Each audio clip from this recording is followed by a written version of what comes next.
Breaking news, পাকিস্তানের হামলায় ভারতের অবস্থা খুবই নাজেহাল।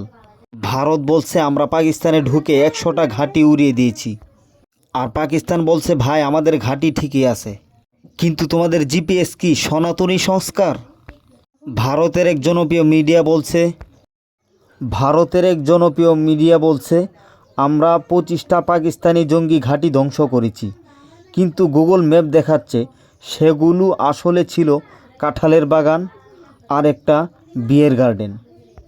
এদিকে পাকিস্তান ড্রোন দিয়ে হামলা করলো, ভারত বলল আমরা সবগুলো ড্রোন ধ্বংস করেছি। কিন্তু ভারতের গ্রামের লোকজন বলছে ভাই এটা তো আমাদের ফানুস ছিল, যেটা আমরা বিয়েতে উড়িয়েছিলাম। তোমরা এত মিথ্যা সংবাদ প্রচার করছো কেন?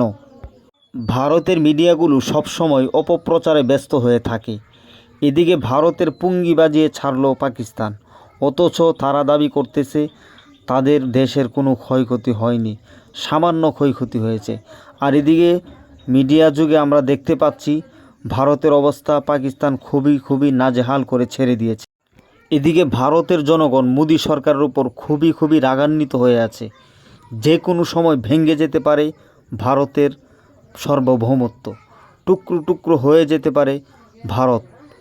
মোদি সরকার চেয়েছিল অখণ্ড ভারত গড়তে, কিন্তু এদিকে দেখা যাচ্ছে সব কিছু উল্টো ভারতেই ভেঙে খণ্ড খণ্ড হয়ে যাচ্ছে। এদিকে ভারতের জনগণ সম্পূর্ণ দায়ভার চাপিয়ে দিচ্ছে মোদি সরকারের ঘাড়ে। জনগণ বলছে মোদি সরকারের কারণেই ভারতের আজ এই নাজেহাল অবস্থা।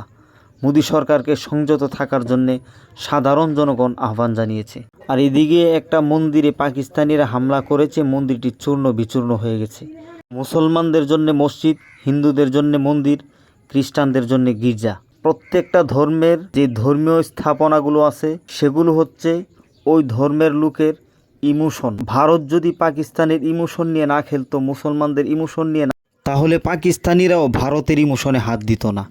এই জন্য সবাই সংযত